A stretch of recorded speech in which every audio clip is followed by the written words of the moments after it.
Selamat pagi Bu Demes.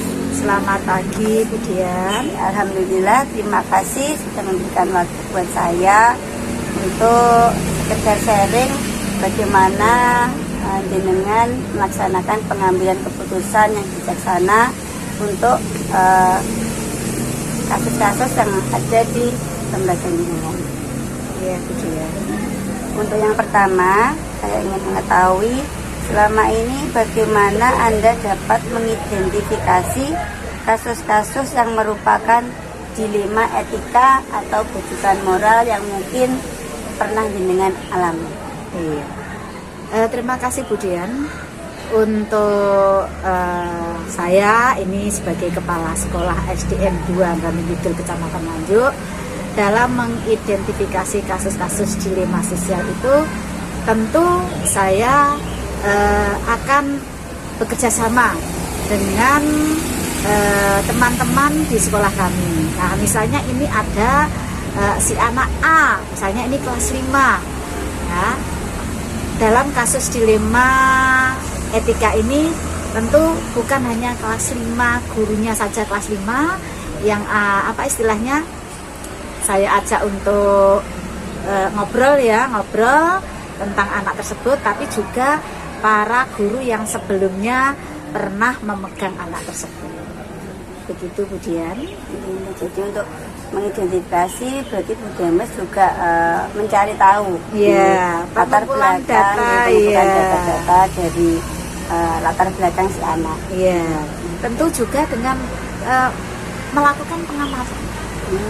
Ya, sehingga dengan kita tidak hanya mendengarkan dari satu pihak saja, dari cerita tadi wali kelas yang pernah menjadi wali kelasnya dia, tapi juga pengamatan kami, dan kebetulan ini kemudian di sekolah kami itu ada CCTV.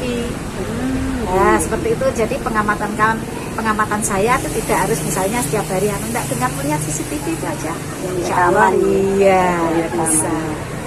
Untuk selanjutnya, bagaimana Anda menjalankan pengambilan keputusan di sekolah Anda, terutama untuk kasus-kasus di mana ada dua kepentingan yang sama-sama benar dan sama-sama mengandung nilai kebajikan. Iya. Untuk pengambilan keputusan ini, Bu Dian, karena sekali lagi sebagai suatu lembaga, ini kami memang suatu sistem harus bekerjasama dengan warga sekolah itu. Nah, tentunya keputusan itu pun kami ambil berdasarkan data yang kami kumpulkan, kemudian kami musyawarahkan dengan Bapak Ibu guru, maka keputusan yang terbaik itulah yang akan kami laksanakan. Jadi keputusannya diambil berdasarkan musyawarah bersama dalam lembaga tersebut. Iya Bu Dian. Terima kasih. Untuk selanjutnya, langkah-langkah atau prosedur seperti apa yang biasa Anda lakukan selama ini dalam mengambil keputusan? Langkah-langkahnya sama seperti tadi ya. Kalau misalnya ada masalah tadi etika, dilema etika. Iya, dilema etika, tentu tadi seperti yang saya sudah matur kepada Bu Dian, tentu saja kami tidak langsung ya mengambil keputusan. Tentu kami mengumpulkan data. Nah, dari data tersebut maka kami bicarakan dengan Bapak Ibu guru di sekolah kami yang kemudian untuk dasar sebagai pengambilan keputusan. Bisa dikatakan kalau mengambil keputusan itu berarti jenengan selalu berdasarkan fakta-fakta yang ada. Data yang kami kumpulkan, data tadi dari dari Bapak Ibu guru dan juga dari pengamatan kami langsung. Ada kalanya memang untuk Bu Dian ya, untuk waktu longgar ada kalanya saya itu dengan bicara dengan anak tersebut, istilahnya apa ya Bu Dian ya, kalau di sekolah penggerak, kebetulan kami sekolah penggerak Bu Dian ya, angkatan 1 itu namanya seperti lebih ke kucing. Jadi anak itu dipancing, tetapi dia tidak merasa dipancing. Dia akan mengeluarkan apa yang ada di dalam pikirannya dan apa yang dia inginkan, dan juga biasanya solusi. Kami pancingnya kalau harus seperti itu apa yang harus kamu lakukan. Nah, iya, dia akan mengalir Bu Dian. Dia akan berusaha mencari tahu untuk menyelesaikan masalahnya sendiri. Iya, seperti itu. Baik. Nah, dalam pengambilan keputusan tersebut, menurut Bu Demes, hal-hal yang efektif itu apa saja? Dalam strategi pengambilan keputusan itu, berarti yang efektif jenengan gunakan atau mungkin selalu jenengan gunakan itu apa? Iya, yang paling efektif. Yang paling efektif. Kalau kami kembali lagi seperti tadi Bu Dian, ada data, kemudian juga melakukan istilahnya komunikasi dengan anak. Nah, itu kami jadikan dasar untuk pengambilan keputusan secara efektif. Efektif kenapa? Karena kami sebagai kepala sekolah mau mendengarkan masukan dari para guru dan tadi berdasarkan data yang kami ambil di lapangan. Oke Bu Demes, selama ini jenengan kan sudah lama jadi kepala sekolah, berarti kan sudah sering sekali mempunyai kebijakan dan juga mengambil sebuah keputusan untuk sebuah masalah di sekolah jenengan. Nah, tantangan apa dalam pengambilan keputusan tersebut?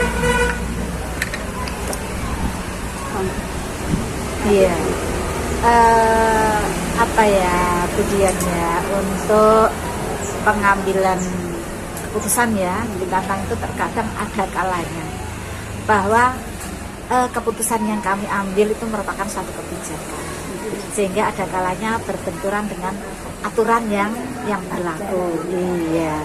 Sehingga di sini kami benar-benar harus memikirkan kebijakan itu, dan tentunya kami sebagai seorang pendidik itu harus berpihak pada anak. Dengan begitu, walaupun terkadang tadi agak menyimpang dari aturan, tetapi kalau itu untuk kebaikan dan tentunya untuk yang berpihak kepada anak, untuk mengembangkan apa yang dimiliki anak, itu insya Allah itu yang kami ambil seperti itu. Jadi intinya dalam pengambilan keputusan Bu Demes selalu memperhatikan anak, lalu berfokus pada kebahagiaan si anak. Yang istilahnya pemikiran kami jauh ke depan, karena Nyun Sewu, kita sebagai pendidik yang sudah diberikan amanah, dipercaya oleh masyarakat sebagai lembaga pendidikan untuk tumbuh kembangnya anak, mengembangkan bakat, minat dan kompetensi, maka tentu kami tidak akan istilahnya yang paling mengkhianati istilahnya amanah itu. Tetap kami akan selalu berpihak pada anak, yang tentunya hal itu akan berdampak pada peningkatan kualitas pembelajaran yang ada di sekolah kami. Sangat menarik sekali Bu Demes. Iya Bu Dian. Jadi ini selanjutnya sebuah tata kala atau jadwal tertentu dalam sebuah penyelesaian kasus dilema etika. Apakah Anda langsung menyelesaikan di tempat atau mempunyai prosedur tersendiri yang mungkin punya strategi atau prosedur yang mungkin jenengan ambil? Jadi ada langkah-langkahnya atau mungkin ada jadwalnya. Seperti itu. Mohon informasi. Iya Bu Dian. Tadi kalau ada satu permasalahan kami tidak langsung menyelesaikan di depan saat itu, karena memang kami butuh tadi yang namanya data. Kemudian juga kami perlu berbicara atau berkomunikasi dengan anak, dan tentunya saya juga harus mendengarkan pendapat para guru di sekolah kami, sehingga itu tadi kami punya prosedur yang harus kami laksanakan agar nantinya keputusan yang kami ambil itu merupakan keputusan yang terbaik untuk semuanya.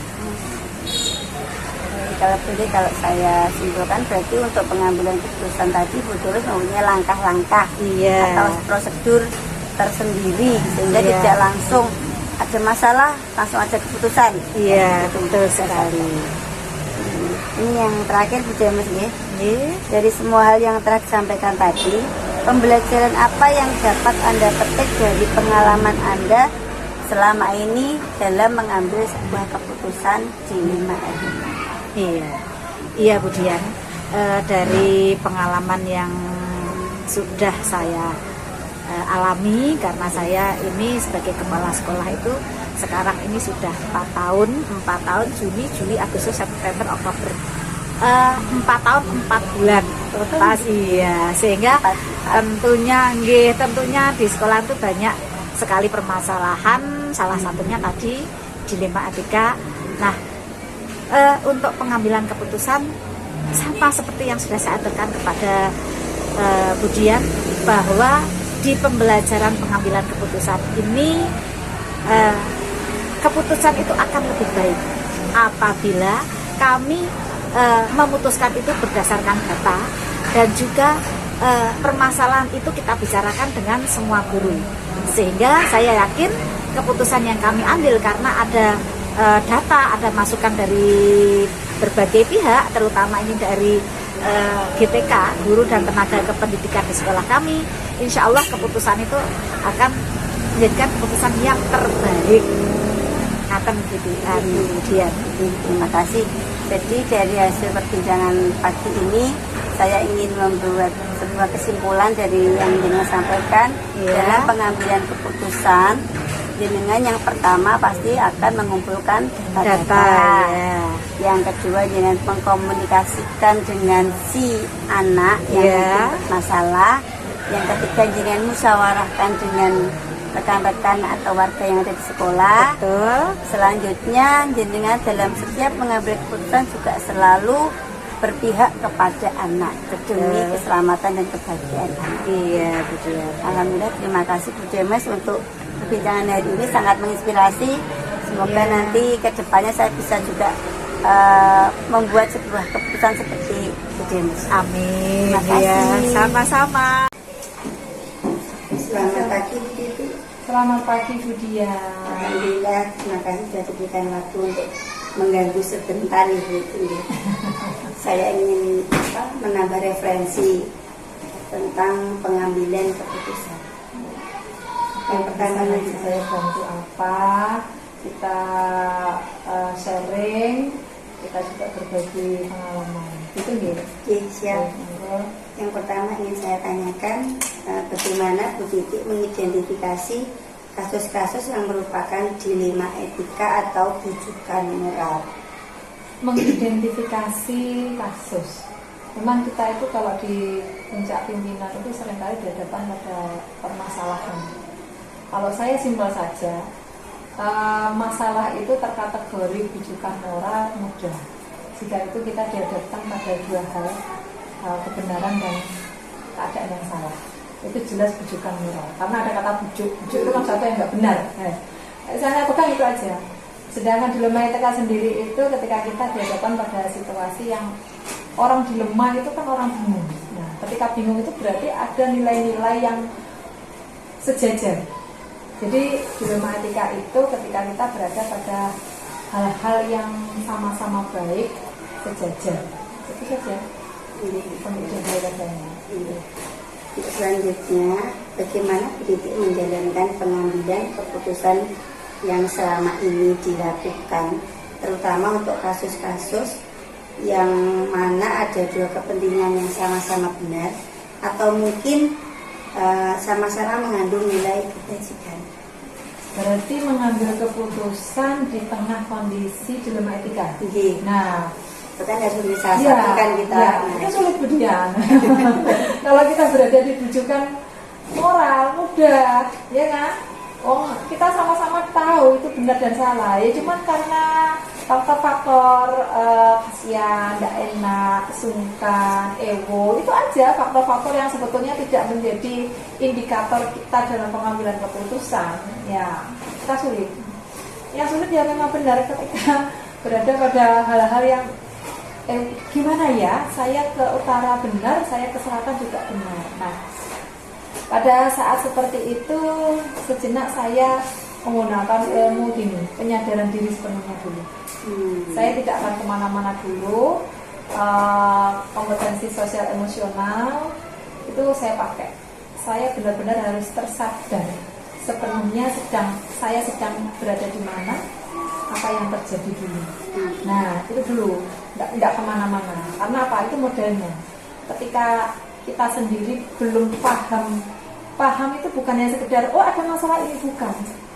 Tapi sedalam apa kita mengetahui itu dulu, diam sesaat, baru setelah itu kita gunakan ilmu yang sudah diketahui ya. Ada semacam rancangan-rancangan berpikir seperti kasus ini berada pada suatu kepentingan yang individu atau sebuah kelompok, kasus ini mengandung kebenaran yang berisiko tinggi atau tidak. Kemudian nanti kalau saya pengambilan keputusan itu dalam jangka pendek akan berakibat apa, dalam jangka panjang akan membawa sanksi apa. Nah, tentunya tidak lupa orang-orang yang ada di sekitar saya. Itu saya libatkan, entah pendapatnya yang seperti apapun, yang terpenting masuk dulu informasinya. Nah, referensi dari teman-teman itu juga menjadikan salah satu acuan saya dalam pengambilan keputusan. Jadi di situ kan ada 4 paradigma, ada 3 prinsip, dan seperti pernah yang saya pelajari juga ada beberapa langkah sampai 9 itu dalam pengambilan keputusan. Biasanya itu yang kita gunakan. Jadi di awal berarti tadi fokus dulu ya. Nah, fokus dulu pada diri sendiri untuk bisa menerima, fokus dulu biar sadar dan tenang untuk bisa menerima masalah, sehingga bisa mengambil sebuah keputusan berdasarkan data-data tadi yang didapatkan. Kemudian uji-uji juga, kemudian lihat-lihat juga seberapa. Kadang kan orang itu banyak sih, termasuk saya juga pernah mengalami, kita itu terlalu heboh pada sebuah proses. Karena kita nggak pegang ini, misalnya apa sih sebetulnya? Misalkan harus seperti ini. Dilihat dulu. Sebetulnya intinya di mana toh? Nah, itu yang saat ini saya juga masih terus belajar untuk selalu bisa menangkap inti dari sebuah berita. Kalau dalam bentuk tulisan, inti dari sebuah percakapan, jika itu dalam bentuk tulisan, intinya dulu di mana. Nah, kalau inti itu sudah kita pegang, itu nanti insya Allah nanti enak dalam penyelesaiannya. Berarti tadi yang disampaikan Bu Titi, untuk pengambilan keputusan sudah ada langkah-langkahnya, ada langkah-langkah, ada prinsip-prinsip yang dianut, ada paradigma yang diikuti. Nah, menurut Bu Titi dari pengalaman pengambilan keputusan tersebut, hal-hal efektif apa yang mungkin jenengan miliki yang menjadikan patokan yang lebih efektif begini loh? Ini kadang itu saya suka pakai ilmu ini. Kita paham dengan 5 kebutuhan dasar manusia. Nah, tidak hanya anak, orang dewasa itu dalam berkata, bertingkah laku itu pasti lagi ingin memenuhi kebutuhannya. Itu saya pegang. Kadang saya kepo, orang ini lagi apa sih sebetulnya. Kadang kita terlalu serius bahwa masalah ini begitu dalamnya. Ternyata orang itu hanya butuh sebuah pengakuan. Nah, kadang terlalu kita, misalkan kita pakai regulasi legal, jadi uji legal, uji intuisi, dan ternyata orang itu simpel, lagi ini diakui saja. Nah, jadi 5 kebutuhan dasar itu mencoba untuk saya gunakan. Kira-kira orang ini lagi apa yang mendasari peristiwa ini terjadi, latar belakang itu saya pahami. Habis itu saya cari nilai-nilai apa yang lagi bertentangan di peristiwa itu, kita temukan dulu. Jadi kalau kita sudah menemukan itu, kita nanti tidak terbawa situasi. Kan ketika ada masalah, kita informasi kan banyak masuk. Gini. Saya diam dulu di tempat, tak ambil dulu nilai apa sih yang lagi ada di situ. Baru pengambilan fakta. Pengambilan fakta-fakta itu juga dalam rangka ingin mengetahui yang melatar belakang ini terjadi apa, kepentingan apa yang lagi ingin dipenuhi. Nah, melihat juga siapa sih yang sebetulnya terlibat dalam situasi ini, atau lingkaran kecil, ataukah sampai lingkaran besar, ataukah sampai di dinas, ataukah cukup. Nah, sekali lagi orang Jawa mengatakan kemerungsung, gupuk, itu membuat kita kadang masalah ini lo kecil, nah aneh, itu yang saya anggap efektif. Jadi menemukan dulu, kemudian mencari siapa-siapa yang terkait dalam seperti itu, mengumpulkan fakta. Nah kemudian juga coba kita tanya pada diri sendiri, sebenarnya masalah ini ada kaitannya dengan hukum enggak sih? Nah itu kan uji legal. Sebetulnya masalah ini secara regulasi kependidikan menyentuh enggak sih? Nah, kemudian juga uji intuisi secara perasaan.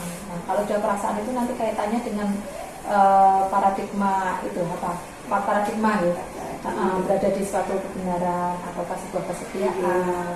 Apakah keputusan ini hanya berdasarkan rasa kasihan saja? Nah, ketika rasa kasihan, rasa kedekatan itu yang membuat saya mengambil keputusan, setidaknya saya refleksikan kembali. Kalau saya seperti itu, kira-kira nanti ada nggak yang menjadi korban lebih besar lagi? Tentunya keefektifan itu juga ketika kita di tingkat pimpinan itu mengambil keputusan, diambil dari resiko yang terkecil.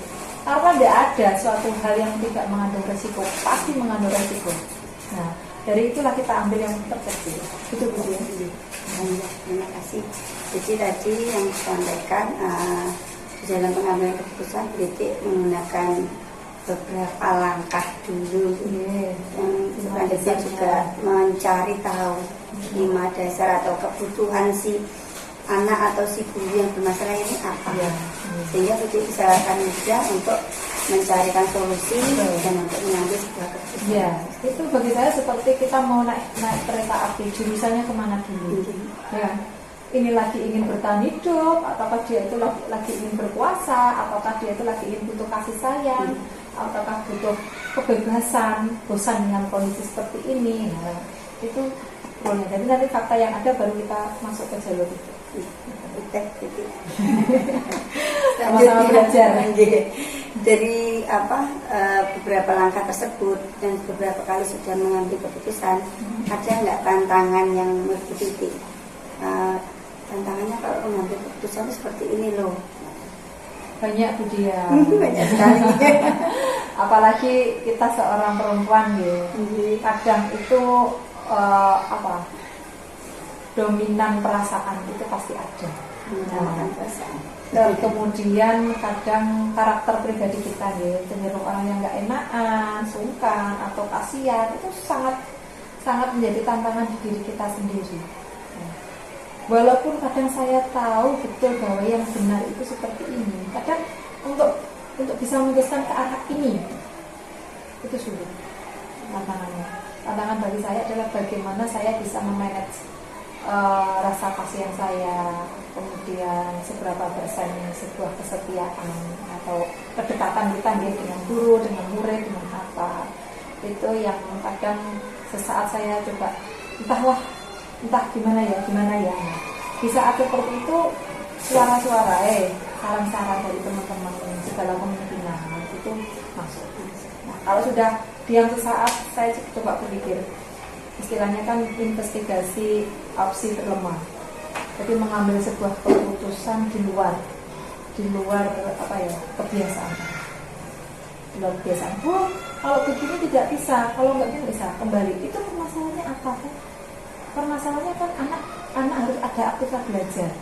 Nah, aktivitas belajar kan tidak harus bersama gurunya. Misalkan kalau pas ada repot gitu ya, ada repot ini dipulangkan saja, ataukah tidak usah masuk saja dan sebagainya. Saya tidak kepo dengan proses. Apa yang jenengan inginkan? Anak mendapatkan pelajaran. Kalau mendapatkan kan tidak harus ketemu dengan gurunya, tidak juga harus berada di sekolah. Kenapa kita tidak gunakan konsep daring? Nah, kadang Nah, dan penemuan yang di luar itu banyak memberikan solusi, dan itu tantangan buat saya untuk kita harus berpikir untuk tidak terjebak pada suatu kondisi. Kalau istilahnya orang bicara itu kan out of the box gitu ya, di luar nalar. Di luar perkiraan. Nah, tantangan saya juga begitu. Bagaimana saya bisa menjalankan itu sesuai dengan langkah-langkah yang tadi. Jadi tantangan apapun berarti tetap berpegang dengan satu keyakinan, yaitu sesuai dengan langkah-langkah dengan langkah-langkahnya itu yang yang akan dilakukan. Ya, untuk selanjutnya Bu Titi, dalam menyelesaikan sebuah masalah, apakah Bu Titi mempunyai prosedur atau jadwal tertentu? Enggak sih Bu Dian, masalah itu kan kadang datangnya juga insiden. Nah, kadang juga masalah itu datang bisa kita oh iya ada masalah, bisa diselesaikan sampai hari kesekian gitu, terkait tugas atau apa. Kalau saya tidak lihat jadwal, tergantung kondisi masalah itu. Kalau butuh secepatnya, ya harus segera. Nah, segera. Yang terpenting, saya tidak pernah mengambil keputusan itu seorang diri. Tetap saya libatkan pihak-pihak terkait. Nah, apalagi kalau itu harus cepat. Jadi nanti kalau misalkan ada apa-apa ya kita bisa tanggung jawab bareng, kita bisa memberikan alasan yang sama. Kita juga karena gini, misalkan sekolah nih, misalkan ngambil beban cepat gitu. Ada sesuatu yang terjadi, gurunya ditanya, saya tidak tahu. Nah itu yang saya tidak mau. Ketika cepat ya sudah, ya masuk dulu, kumpul dulu, gimana ya cepet-cepetan. Jadi tidak pernah meninggalkan guru dan pihak-pihak terkait, termasuk juga pengawas ataupun kalau perlu dinas dalam pengambilan kebijakan saya. Artinya apa? Saya sendiri pun agar kita sendiri pun dalam posisi yang aman dari berbagai macam uji tadi, uji kebenaran kita dari uji legalnya benar, uji regulasinya benar, uji yang lainnya juga benar, mengamankan diri sendiri juga. Dan tentunya keputusan yang diambil itu membawa satu kebaikan dan solusi untuk sebanyak-banyaknya pihak. Kalau saya mengatakan semua pihak, kan nggak bisa. Kadang nggak bisa, sebanyak-banyaknya pihak saja. Jadi pilihan yang terbanyak yang bisa diakomodir dari sebuah keputusan tersebut. Nah, kadang kan kita gini, kita itu terbiasa mempertimbangkan yang minoritas. Kadang yang 9 tidak ada masalah, yang 1 sedikit tidak oke gitu, kadang kita mengikuti yang 1. Tapi sebetulnya ya benar juga ketika yang 1 ini memiliki daya atau alasan yang kuat. Dan juga tidak benar juga ketika saya harus meninggalkan yang 9 gara-gara yang 1 ini mungkin punya sebuah kedekatan dengan saya. Jadi ya lihat kondisinya. Itulah dilema. Ya, terima kasih Bu Titi. Jadi tadi yang saya tangkap dalam mengambil keputusan itu Bu Titi mempunyai faktor-faktor atau orang-orang sekitar untuk mendukung Bu Titi dalam merumuskan sebuah keputusan. Faktor-faktor juga pengetahuan. Nah, untuk selanjutnya Bu Titi, dari berbagai macam pengambilan keputusan yang sudah pernah dilakukan ini, pembelajaran apa yang dapat Anda petik dari pengalaman Anda? Pembelajarannya itu begini, bahwa sesuatu yang kelihatan baik itu belum tentu benar. Nah, itu. Jadi seperti sering kita membaca statement ya, yang terbiasa itu belum tentu benar. Nah, yang mahal belum tentu juga berkualitas. Nah, ada kata belum tentu itu kan mengajak kita untuk berpikir. Mengajak kita berpikir itu butuh sebuah ilmu yang benar-benar dipahami. Nah, dari diri kita sendiri itu yang pertama, bahwa segala sesuatu yang terlihat baik belum tentu benar. Yang kedua, kita harus sering merefleksikan diri kita sendiri terhadap keputusan yang pernah kita lakukan.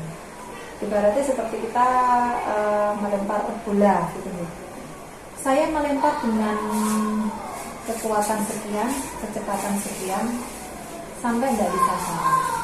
Mampir tidak si bola, nyangkut tidak gitu. Oh ternyata bola itu ditangkap baik dengan si yang ada di sana. Itu perlu kita refleksikan. Kemarin saya seperti itu, ternyata ini baik, gini. Kan ada statement bahwa kita itu tidak belajar dari pengalaman, tapi belajar dari merefleksikan sebuah pengalaman itu sendiri. Kalau pengalaman cuma kemudian pernah ke Jakarta, pernah, sudah pengalaman sangat. Tapi ketika saya tanya, kemudian gimana di Jakarta? dapat apa. Nah, iya gimana perasaannya. Nah, terus pelajaran apa Bu Diana kira-kira? Tantangan apa Bu Diana? Ditanyakan pada diri sendiri. Nah, setiap kebijakan bergulir tanya apa ya. Dari situ, dari sebuah kebijakan itu ada peristiwa yang tidak enak apa ya, catat. Jadi itu saya merefleksikan setiap kebijakan. Ya. Karena dengan refleksi itu pastinya akan membuat kita menjadi sadar, menjadi lebih baik lagi ya. Kita menjadi punya keputusan yang lebih baik lagi. Sadar dengan posisi kita di mana. Terima kasih Bu Titi dari segala referensi tadi. Semoga bisa juga saya terapkan nanti. Semoga bisa membantu dan mohon maaf. Mohon baliknya juga kalau kurang pas bisa di share bersama-sama. Sehat selalu Bu Titi.